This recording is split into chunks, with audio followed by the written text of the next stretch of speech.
Baik, bismillahirrahmanirrahim. Assalamualaikum warahmatullahi taala wabarakatuh. Perkenalkan, nama saya Muhammad Nur Fariski dengan NIM A1C320072.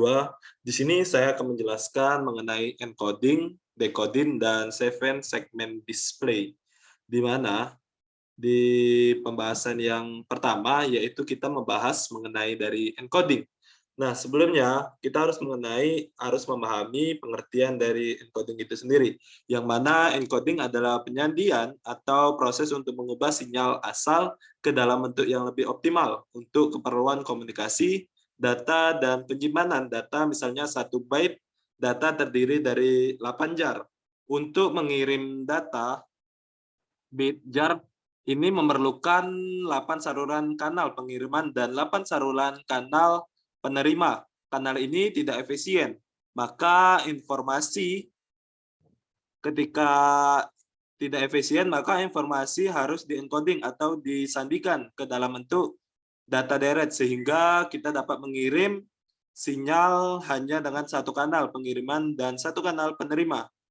Kemudian tujuan dari encoding itu sendiri adalah data dapat dikonsumsi secara aman dan memadai oleh pengguna yang berbeda menggunakan berbagai sistem. Idealnya adalah membuat data dapat dibaca dan tersedia untuk pengguna akhir. Encoding dapat disamarkan dengan menerjemahkan teks secara efektif dan bahasa Ibrani, misalnya ke bahasa Inggris. Kemudian, bagaimana sih proses dari encoding itu sendiri? Nah, di mana proses dari encoding itu memiliki individu, memiliki cara untuk menghasilkan dan menghantar message atau pesan kepada seseorang yang lain secara sadar atau tidak sadar. Kemudian, bagaimana cara kerja dari encoding itu sendiri? Nah, cara kerja dari encoding itu sendiri ialah dari seluruh input yang terpasang hanya satu kaki yang diberikan, atau logit satu high dalam satu waktu, dan encoder atau encoding akan mengubah sinyal tersebut ke format kode bit-bit binary dengan tiap-tiap kaki input memiliki output kode tertentu. Nah, selanjutnya kita masuk ke pembahasan yang kedua, yaitu mengenai encoding. Nah, di sini saya akan menjelaskan secara singkat mengenai encoding itu sendiri. Nah, di mana pengertian dari encoding yaitu mengekstrak data yang telah diencoding tadi ke dalam bentuk sinyal asli atau asalnya. Encoding atau proses membuka kunci konten file berkoder yang telah dikirim. Nah, decoding sendiri adalah proses yang penguncian tadi yang telah dikirim. Nah, maksudnya yaitu mereka harus diterjemahkan ke dalam bentuk aslinya agar kalian dapat memiliki video dan mendengar musik. Ini seperti kotak musik, hadiah yang terkunci. Kalian perlu membuktikan untuk mencari tahu apa yang ada di dalamnya. Kemudian bagaimana sih proses dari decoding itu sendiri? Nah, proses dari decoding itu ialah di mana seseorang menerima tanda-tanda pada encoder atau individu yang mengantarkan message atau pesan dan menerjemahkan ke dalam pesan-pesan yang bermakna. Kemudian cara kerja dari encoding itu sendiri, yaitu prinsip cara kerjanya yaitu semua input yang terpasang hanya satu kaki input yang diberi logit satu atau high dalam satu waktu, dan encoder akan mengubah sinyal tersebut ke format ke bit-bit binary dengan tiap-tiap kaki input yang memiliki output kode-kode tertentu. Nah, selanjutnya apa sih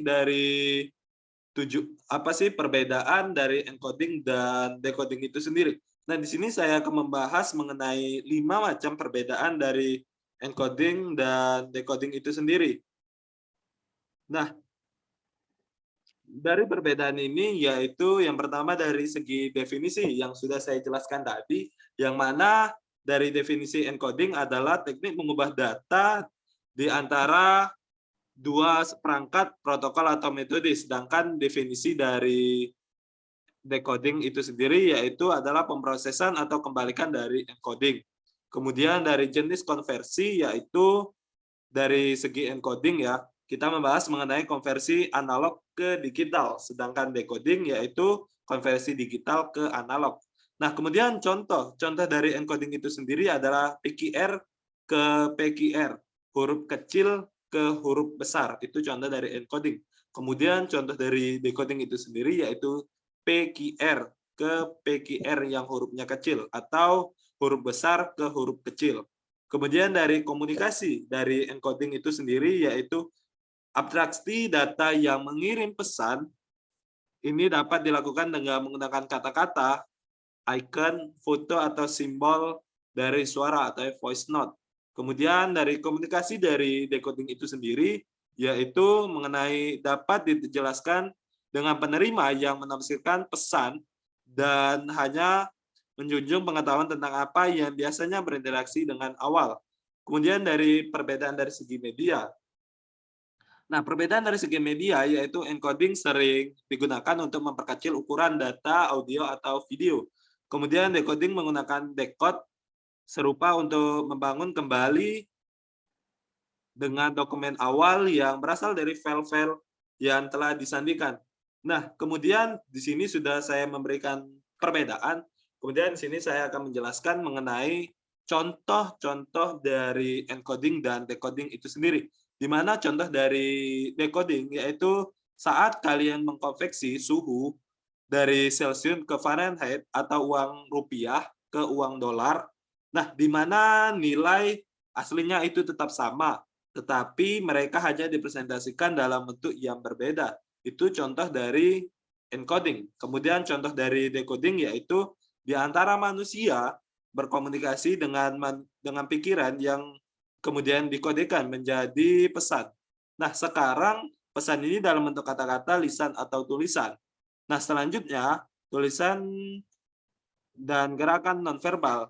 Manusia juga dapat menyampaikan pesan melalui saluran komunikasi yang berbeda, seperti melalui obrolan atau telepon dengan percakapan tatap muka atau video call. Orang yang menerima pesan menerjemahkan dengan mengubah pesan pemikiran atau memungkinkan dia untuk menafsirkan dan mengumpulkan data-data tersebut. Nah, kemudian itu sudah saya jelaskan mengenai encoding dan decoding. Selanjutnya di sini saya akan menjelaskan mengenai 7 segment display.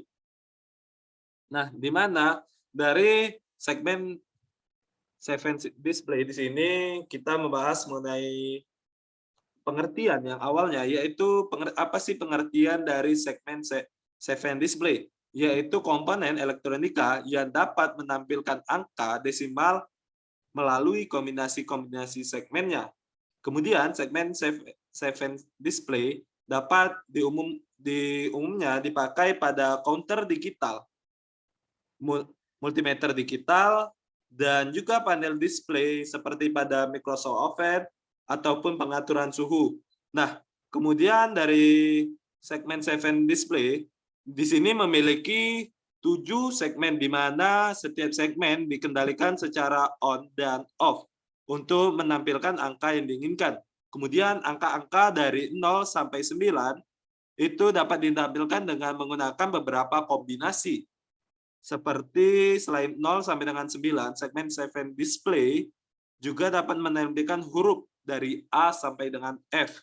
Segmen 7 display di sini diatur dalam bentuk angka 8 yang agak miring ke kanan dengan tujuan untuk mempermudah pembacanya. Pada beberapa jenis segmen 7 display terdapat juga penambahan titik menunjukkan angka koma desimal. Kemudian di sini kita membahas mengenai pembahasan yang kedua, yaitu mengenai jenis-jenis dari segmen 7 display. Yang pertama itu ada common cut anoda. Nah, di mana common anoda yaitu membahas mengenai kode-kode yang terhubung dalam semua bentuk LED pada segmen display. Nah, common anoda dikasih dengan VCC dan 7 segmen dengan common anoda akan aktif pada saat diberi logika 0 atau sering disebut dengan active flow. Kaki anoda dari merek A sampai dengan B sebagai kode aktivasi yang yang memutuskan nyalanya LED. Nah, itu jenis-jenis dari segmen anoda, kemudian dari common katoda, yaitu common katoda memiliki pin yang terhubung dengan semua kaki katoda LED dengan 7 segmen display. Dengan common katoda akan aktif apabila logika tinggi atau 1, atau disebut juga dengan high. Kaki anoda dengan A dan B sebagai kode aktivasi yang memiliki nyalanya LED. Nah, kemudian kita membahas mengenai cara kerja dari segmen 7 display.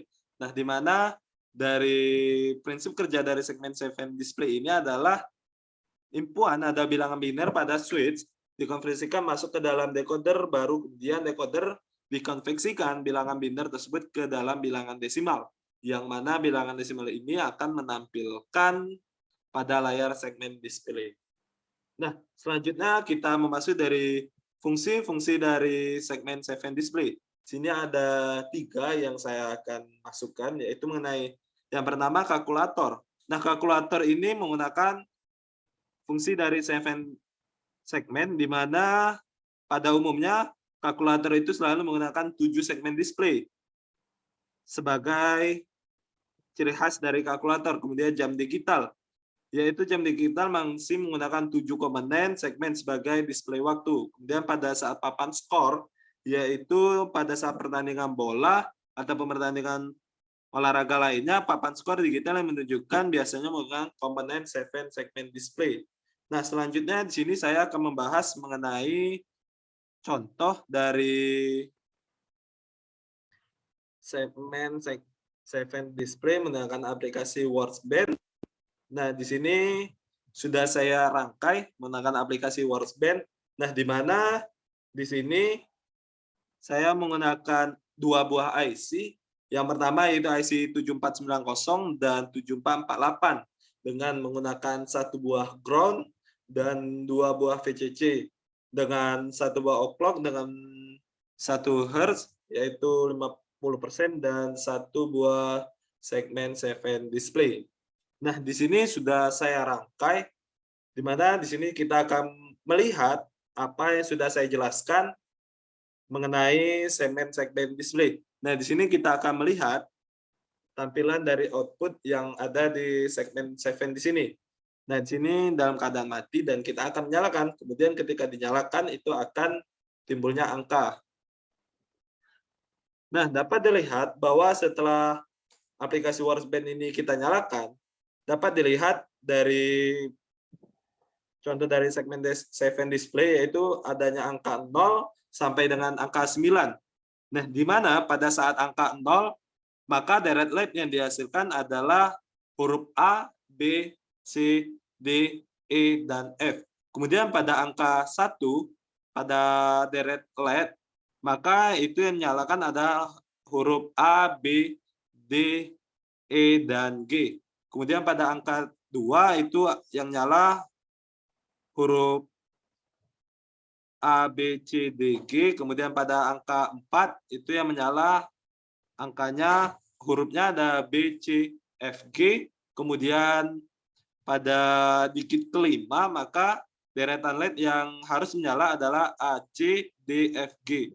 Kemudian pada digit ke-6, itu deret LED yang harus dinyalakan adalah A, C, D, E, F, G. Kemudian pada deret ke-7 yang harus menyala itu adalah A, B, C. Kemudian yang ke-8 deret LED yang harus menyala itu adalah A, B, C, D, E, F, G. Kemudian yang terakhir pada digit ke angka 9, di situ dengan LED yang harus menyalakan yaitu A, B, C, D, F, G. Mungkin cukup itu saja yang bisa dapat saya sampaikan mengenai decoder, encoder, dan segmen 7 display, dan di mana di sini juga sudah saya tampilkan dari pembahasan mengenai 7 segmen display menggunakan aplikasi Workspace dengan 2 buah IC dan 2 buah IC, 2 buah VCC, 1 buah ground, 1 buah overclock, dan 1 buah segmen 7 display. Mungkin cukup, itu saja yang bisa dapat saya sampaikan. Lebih dan kurang saya mohon maaf.